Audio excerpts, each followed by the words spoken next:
Proseguimos nuestra reflexión sobre el discernimiento y hoy vamos a ayudarnos a hacer referencia a un testimonio concreto, un ejemplo, Ignacio de Loyola. Uno de los ejemplos más instructivos nos lo ofrece San Ignacio de Loyola, con un episodio decisivo de su vida. Ignacio se encuentra en casa convaleciente después de haber sido herido en batalla en una pierna. Para liberarse del aburrimiento pide leer algo.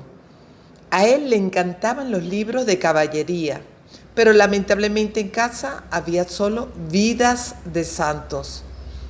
Un poco a regañadientes se adapta, pero durante la lectura comienza a descubrir otro mundo, un mundo que lo conquista y parece competir con él de los caballeros.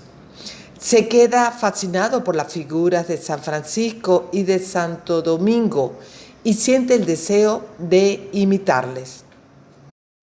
Pero también el mundo caballeresco sigue ejerciendo su fascinación sobre él.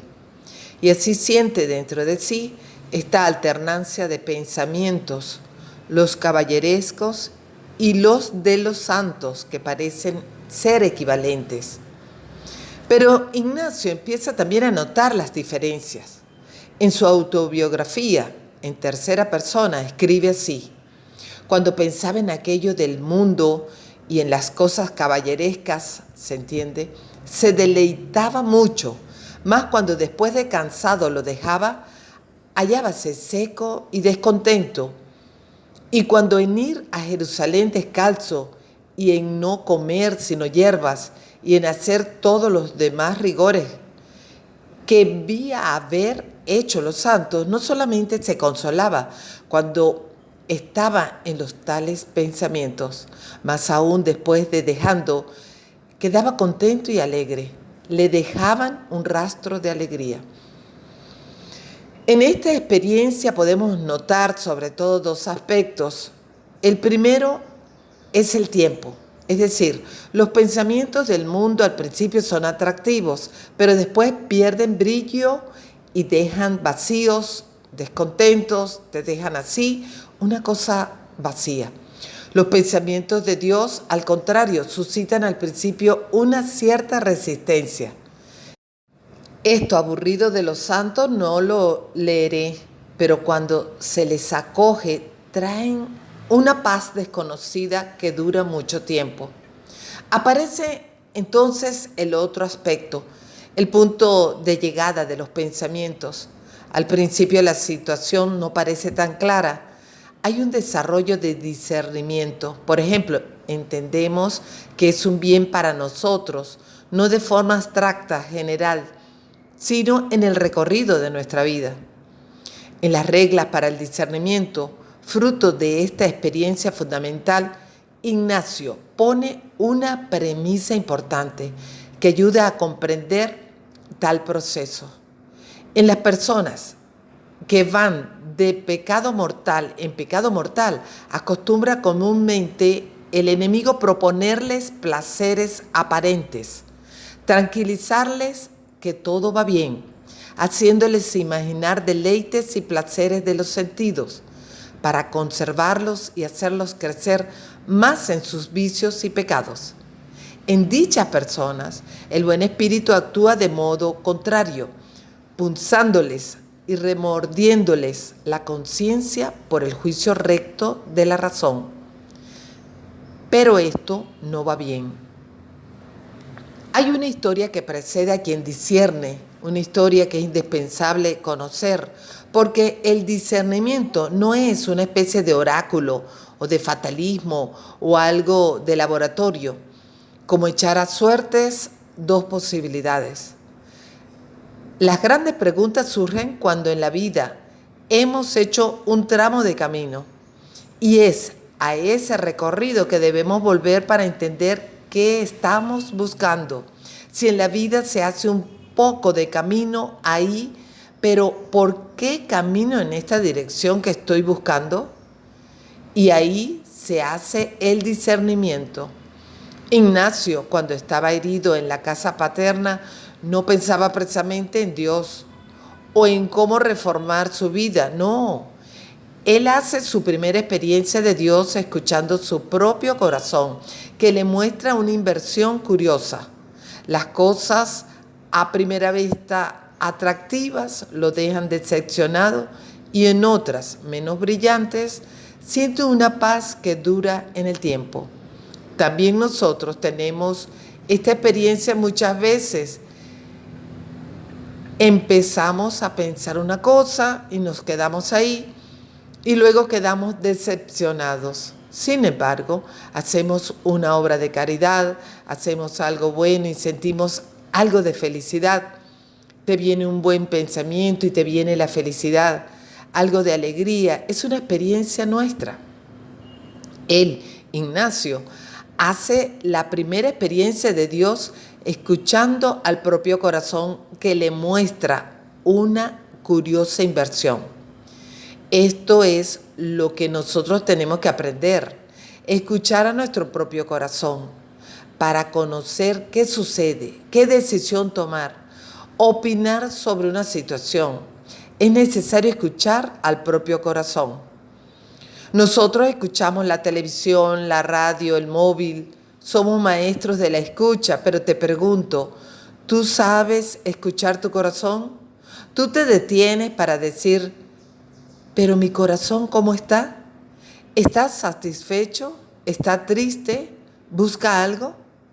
Para tomar decisiones buenas es necesario escuchar al propio corazón. Por esto Ignacio sugerirá leer las vidas de los santos porque muestran de forma narrativa y comprensible el estilo de Dios en la vida de las personas, no muy diferentes de nosotros, porque los santos eran de carne y hueso como nosotros.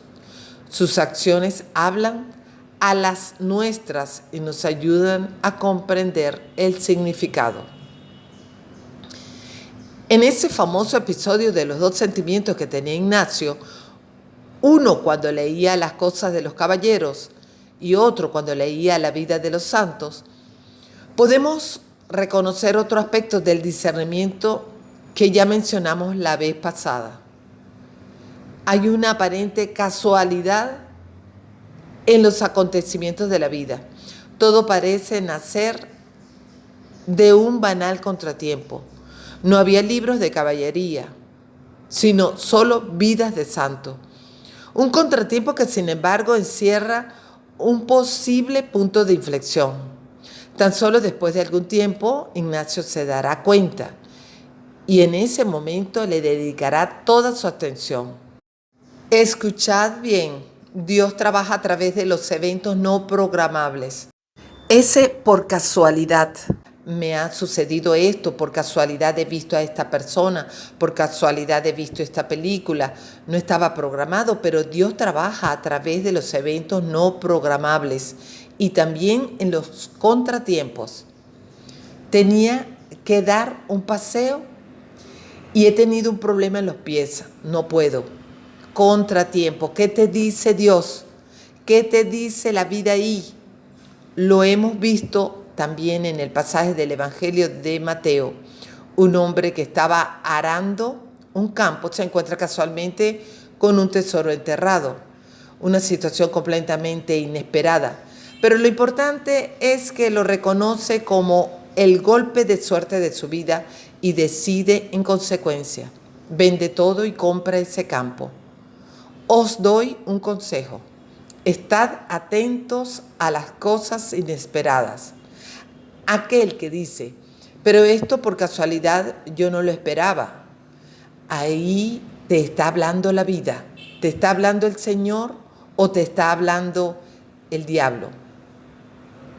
Alguien, pero hay algo para discernir. ¿Cómo reacciono yo frente a las cosas inesperadas? Yo estaba tan tranquilo en casa y pum, pum, llega la suegra. ¿Y tú cómo reaccionas con la suegra? ¿Es amor o es otra cosa dentro? Y haces el discernimiento. Yo estaba trabajando en la oficina bien y viene un compañero a decirme que necesita dinero. ¿Y tú cómo has reaccionado? Ver qué sucede cuando vivimos cosas que no esperábamos y ahí aprendemos a conocer nuestro corazón, cómo se mueve. El discernimiento es la ayuda para reconocer las señales con las cuales el Señor se hace encontrar en las situaciones imprevistas, incluso desagradables, como fue para Ignacio la herida en la pierna. De estas puede nacer un encuentro que cambia la vida para siempre, como el caso de San Ignacio. Puede nacer algo que te haga mejorar en el camino o empeorar, no lo sé, pero estad atentos y el hilo conductor más bonito es dado por las cosas inesperadas. ¿Cómo me muevo frente a esto?